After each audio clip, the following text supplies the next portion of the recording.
Bab 101. Terjebak jadi istri simpanan. Alia sampai di rumah sakit. Ia juga datang dengan membawa buah-buahan untuk Fade. Tidak mungkin Alia datang dengan tangan kosong. Alia juga membawa makanan untuk kakaknya. Alia mengetuk pintu ruang rawat Fade. Lalu setelahnya ia barulah masuk ke dalam ruangan terawat itu. Saat Alia masuk, ia melihat kakaknya sedang duduk sambil memegangi tangan Fade yang sedang tertidur. Alia memperhatikan kakaknya yang masih belum sadar akan kehadirannya, padahal ia sudah mengetuk pintu sebelumnya. Mungkin Firda terlalu larut dalam pikirannya sendiri, sehingga tidak memperdulikan sekitar, termasuk Alia yang datang saja ia tidak tahu. Alia memberanikan diri untuk berjalan mendekati kakaknya. Ia lalu memegang bahu Firda. "Kak," panggil Alia pelan. Firda berjingkat kaget. Ia bahkan sampai bangkit dari duduknya lalu memegangi dadanya dengan mata terpejam. "Lia, kamu bikin aku kaget," kata Firda dengan nafas yang terengah-engah. Alia tersenyum. Ia meletakkan buah-buahan yang ia bawa di atas meja kecil sampai berangkar lalu kembali menatap kakaknya. "Lagian kakak juga, masa aku datang gak sadar? Padahal aku sudah ketuk pintu juga," balas Alia geleng-geleng kepala. Firda menatap adiknya bingung. Benarkah Alia sudah mengetuk pintu? Tapi mengapa ia tidak sadar sama sekali jika adiknya itu masuk? "Emang iya, kok aku nggak dengar suara apapun?" tanya Firda tampak tidak percaya. "Jadi maksud kakak aku ini masuk dengan menembus dari pintu, begitu?" tanya Alia bergurau. Firda terkekeh. Ia memukul lengan adiknya pelan. "Au!" ringis Alia tanpa sengaja. Pukulan kakaknya itu pelan, tapi yang membuatnya kesakitan adalah memar akibat Mama Saras tadi. "Loh, sakit banget ya pukulan aku?" tanya Firda aneh. Alia menggeleng. Ia lalu tertawa demi menutupi ekspresi wajah kesakitannya. "Kalau jalan sendiri hati-hati ya. Kamu gampang diculik kayaknya, Kak," celetuk Alia bergurau.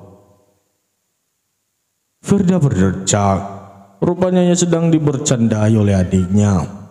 Firda tidak tahu saja jika Alia memang benar-benar kesakitan karena ibu mertuanya. "Kak, apa kau sudah makan?" tanya Alia mengalihkan pembicaraan. "Belum, niatnya sih sekarang. Tapi Fade nggak ada yang jagain," jawab Firda menatap sebentar Fade yang tertidur. Alia manggut-manggut. Ia tahu bahwa kakaknya dituntut tanggung jawab sehingga tidak bisa pergi meninggalkan Fade begitu saja. "Sekarang ada aku kan? Kau bisa makan dan aku akan menjaga Fade di sini," kata Alia seraya menyodorkan sebuah tas berisi makanan. Firda menerima makanan dari adiknya. "Aku titip Fade sebentar ya.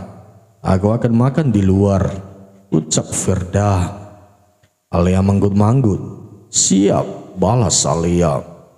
Firda pun keluar dari ruang rawat Fade dengan membawa makanan dari adiknya. Firda akan makan dengan cepat karena ia tidak mau merepotkan adiknya. Setelah Firda keluar dari ruang rawat itu, Alia pun memilih untuk duduk di sofa yang berhadapan dengan perangkar di mana Fade sedang tertidur. Melihat wajah Fade seketika membuatnya teringat pada pekerjaan yang pria itu berikan kepadanya. Sebuah pekerjaan ekstrim yang sejujurnya enggan Alia terima. Namun demi keselamatan kakaknya ia rela melakukan itu. Benar memang kata pepatah bahwa dunia itu sempit, karena kenyataannya Fade pernah memiliki hubungan dengan kakaknya. Belum lagi target Alia dulu ternyata adalah orang dari masa lalunya. Dan terakhir Linda. Wanita itu juga pernah berhubungan dengan Fade dan Tristan, sekaligus pelaku yang telah mencelakai kakaknya. Mereka berlima seakan terus berputar dalam sebuah lingkaran. Namun untungnya sekarang Linda sudah tidak ada. Walaupun Fade lupa ingatan, setidaknya tidak akan ada lagi yang bisa meracuni pikiran pria itu. Alea ikut berdoa demi kehidupan kakaknya yang lebih baik. Jika memang Firda ditakdirkan bersama Fade, maka Alea memohon kepada Tuhan agar segera menyatukan mereka bersama. Tapi jika bukan jodohnya, maka pisahkanlah mereka dengan cara baik-baik. Kau tahu, Fad, kakakku sudah cukup menderita selama ini. Apa sampai sekarang dia harus terus menderita karena kau yang lupa ingatan? Gumam Alea dengan tatapan tertuju pada Fade. Alea bangkit dari duduknya ketika melihat pergerakan dari Fade. Lalu tidak lama kemudian matanya terbuka. Tatapan Fade seperti mencari-cari sesuatu. Dan saat mata pria itu melihat Alea, keningnya mengkerut. "Siapa kau?" tanya Fade menyipitkan matanya. "Di mana Firda? Kenapa dia tidak ada di sini? Dia benar-benar wanita yang tidak bisa diberi kepercayaan," tambah Fade menggerutu. Alea menelan gumpalan salivanya. Ia berusaha untuk tidak tersinggung dengan kata-kata Fade yang sedang mencibir kakaknya. "Aku Alea, aku adiknya Firda. Saat ini Firda sedang makan, karena dia belum makan apapun sejak pagi," jelas Alea dengan nada yang tenang. Fade hanya melirik Alea. Ia tidak membalas kata-kata Alea sama sekali. Pikiran Fade malah teringat bahwa Firda pernah cerita jika dirinya memiliki adik. "Kakakku mungkin sebentar lagi akan selesai. Jadi selama dia belum kembali, katakan pada aku jika butuh sesuatu," ucap Alea lagi. Fade lagi-lagi hanya diam. Ia bahkan menatap ke arah lain. Pria itu enggan menatap Alea sama sekali. Dan tentu Alea biasa saja. Saat Alea hendak duduk, tiba-tiba saja pintu ruang rawat itu terbuka. Bukan Firda yang masuk, melainkan pasangan suami istri yang Alea ketahui sebagai orang tua Fade. "Kau Alea kan? Adiknya Firda?" tanya Mama Fade mengingat Alea. Alea tersenyum. "Benar, Nyonya," jawab Alea sopan. "Di mana Firda? Kenapa kau di sini?" Kini giliran papanya Fade yang bertanya. Wanita itu tidak bisa memenuhi tugasnya dengan benar. "Pa, Ma, lagi pula, bagaimana bisa kalian membiarkanku berada di sini bersama wanita itu?" Fade menyahuti pertanyaan dari sang papa. "Wanita seperti apa?" tanya Alea. Ia tampak tidak bisa menahan pertanyaannya.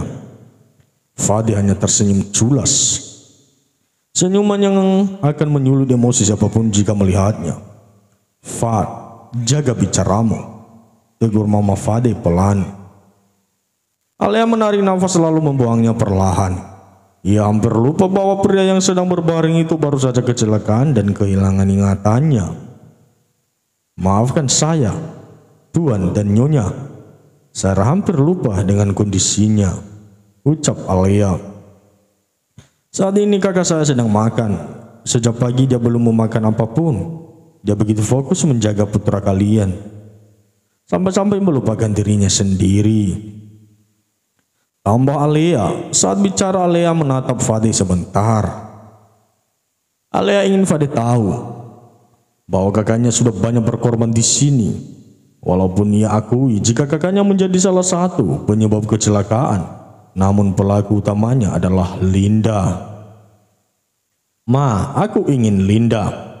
Panggil saja dia ke sini. Pasti dia akan mau," ucap Fade memaksa. Alea tersenyum remeh. "Panggil dia Lambaka," batin Alea. "Karena Tuan dan Nyonya sudah ada di sini, maka saya akan pergi untuk mencari kakak saya. Permisi." Alea pun pamit untuk keluar dari ruang rawat Fade. Saat di luar, Alea berusaha untuk mengatur napasnya.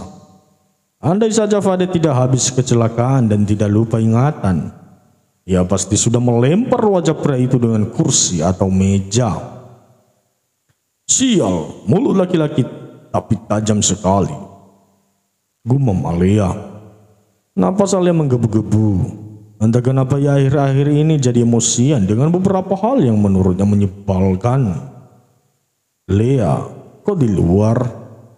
Firda tiba-tiba datang dan merasa bingung ketika melihat adiknya di luar. Iya, ada mertuamu di dalam, jawab Lea sambil bergurau. Firda berdecak. Bisa-bisanya Alia menjawab begitu. Nikah saja belum, bagaimana punya anak? Kakak dari mana? Kenapa orang tua Fadi tidak melihat kamu di luar? Tanya Alia. Aku baru dari toilet mencuci tanganku, jawab Firda menunjukkan telapak tangannya. Dan ini kotak makannya.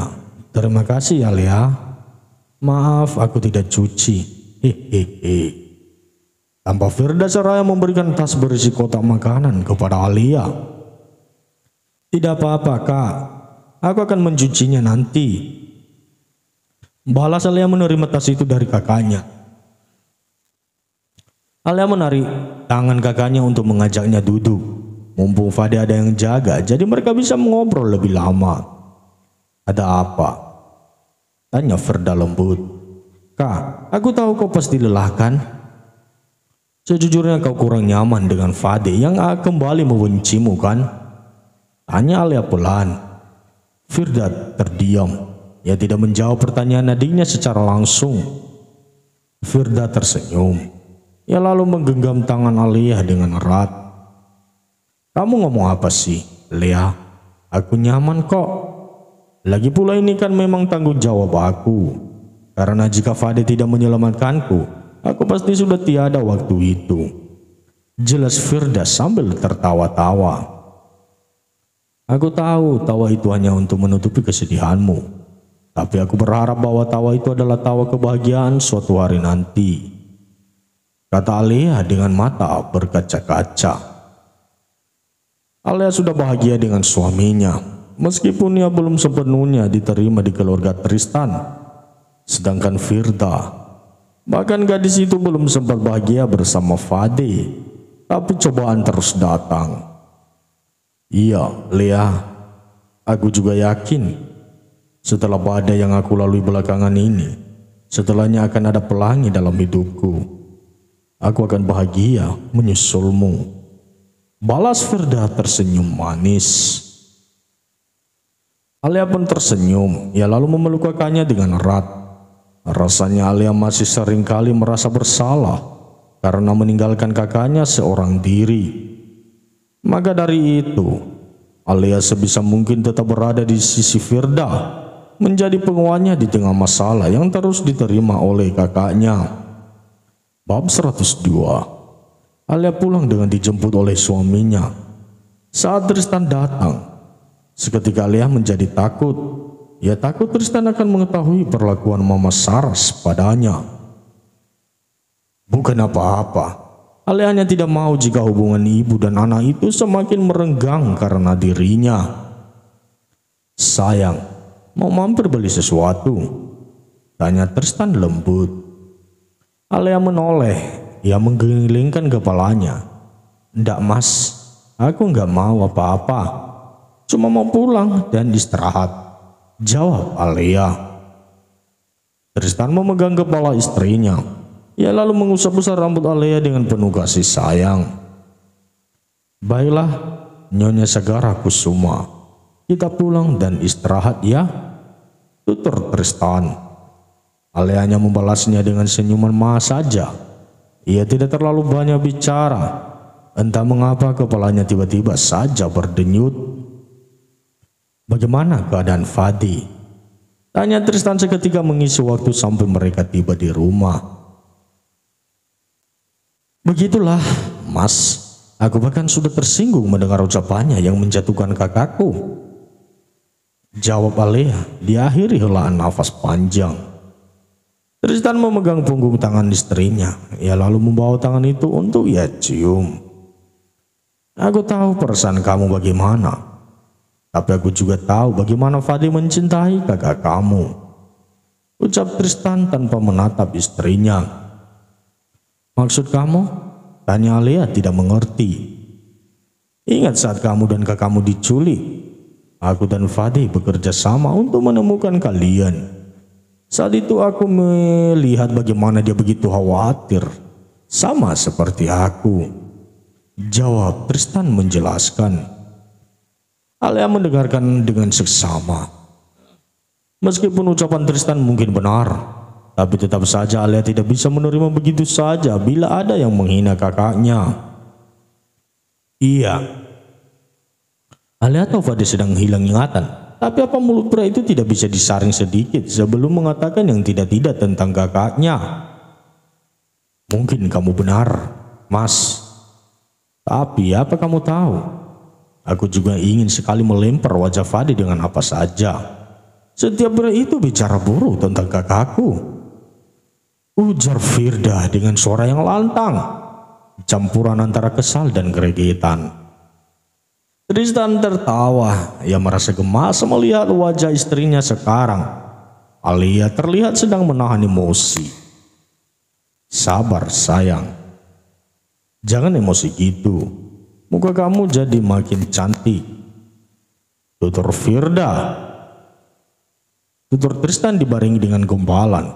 Alia menoleh yang menyibitkan matanya dengan tatapan penuh selidi. Enggak usah gombal deh, nanti ujung-ujungnya minta jatah. Ketus Alia seraya melipat tangannya di dada. Tristan makin tertawa. Ternyata istrinya itu sudah sangat mengenal tabiatnya yang Swan. Tapi percayalah bahwa Tristan seperti ini hanya kepada Alia istrinya. Tahu aja sih, sayang. Nanti malam ya, jatah aku, tanya Tristan sambil turunkan alisnya. Apaan? Ndak, kan kemarin baru minta. Masa minta lagi? Jawab Alia sedikit merengek. Tristan menekan klakson saat mobilnya sudah sampai di depan gerbang rumahnya. Setelah gerbang dibuka, barulah Tristan masuk. Sayang gimana? Tanya Tristan. Apanya gimana sih? Nggak mau ah.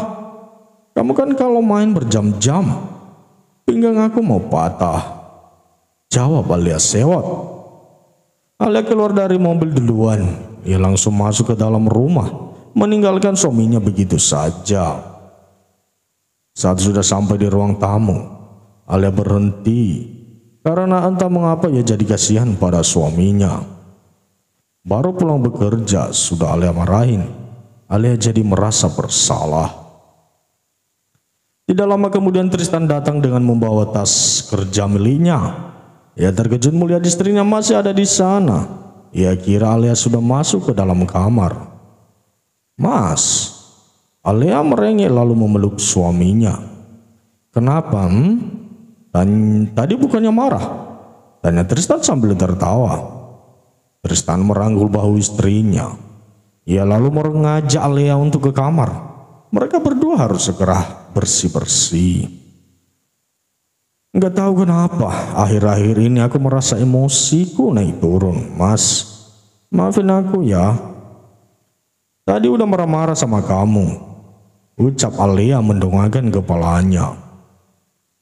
Tristan menunduk, ia lalu mencium kening sang istri dengan penuh kehangatan dan kasih sayang. Iya sayang, nggak apa-apa kok. Mungkin kamu mau datang tamu bulanan, balas Tristan mengangguk paham. Alia dan Tristan pun masuk ke dalam kamar mereka. Alia tampak melongo usai mendengar suaminya bicara. Kamu tadi ngomong apa? Tamu bulanan? Tanya Alia. Tristan melempar tas kerja miliknya di sofa. Ia lalu memegang kedua lengan istrinya dan sedikit menggenggamnya. Oh, Alia tiba-tiba meringis. Namun sesaat kemudian ia tertawa. Mas, kamu mandi duluan, Gi. Aku akan siapin kamu baju. Tutur Alia mengalihkan pembicaraan. Di mana yang sakit? Bukannya menyahut ucapan istrinya, Tristan malah bertanya. Hah? Maksud kamu? Tanya Alia berpura-pura tidak mengerti. Di mana yang sakit, sayang? Tanya Tristan mengulangi pertanyaannya. Sakit apa, Mas? Aku nggak sakit apa-apa kok, jawab Alea sedikit gugup. Tristan membuka kancing tangan blus yang Alea kenakan, lalu mengulungnya sampai lebam di tangan Alea terlihat. Tristan terkejut bukan main. Ia kaget melihat luka lebam yang berwarna keunguan di tangan istrinya. Sayang, ini kenapa? Tanya Tristan. Aku jatuh, Mas. Ya, aku jatuh di kamar mandi tadi, jawab Alea gelagapan. Tristan menyipitkan matanya. Ia tidak percaya karena sekalipun Alea jatuh, lukanya pasti tidak akan tanggung. Mungkin bisa ada di bahu atau siku, tapi ini ada di lengan bahu. Jangan bohong, sayang. Kamu tahu kan aku nggak suka dibohongin.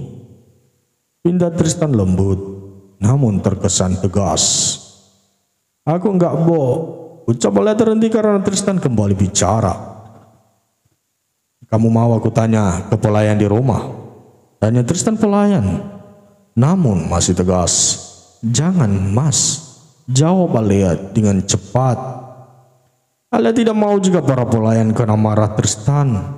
Ini adalah masalahnya, maka para pelayan tidak perlu ikut terlibat. Aku benar-benar jatuh, Mas. Kenapa kamu nggak percaya?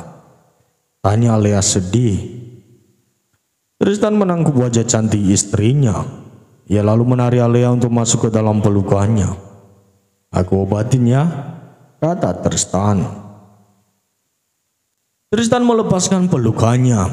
Ia lalu mengajak Alea untuk duduk di sofa. Ia juga mengambil kotak P3K yang ada di laci meja. Kenapa nggak diobatin? Atau kamu panggil dokter? Tanya Tristan seraya mengoleskan salep ke luka Alea. Alea mencium pipi Tristan. Ternyata bukan hanya Tristan yang pandai memanfaatkan situasi, tapi Alea juga. Alea melakukan itu tentu saja guna mengalihkan rasa kesal Tristan. Kurang, ucap Tristan menunjuk pipi kanannya. Alea tertawa. Dia segera mencium pipi kanan suaminya lalu diakhiri dengan kecupan ringan di bibir.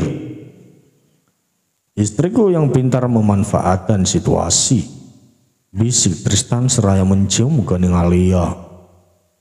Meskipun Tristan sekarang terlihat sudah percaya, dalam hatinya ia masih bertanya-tanya. Tristan tahu bahwa istrinya berbohong, makanya ia akan bertanya pada pelayan dan mengecek CCTV di rumah.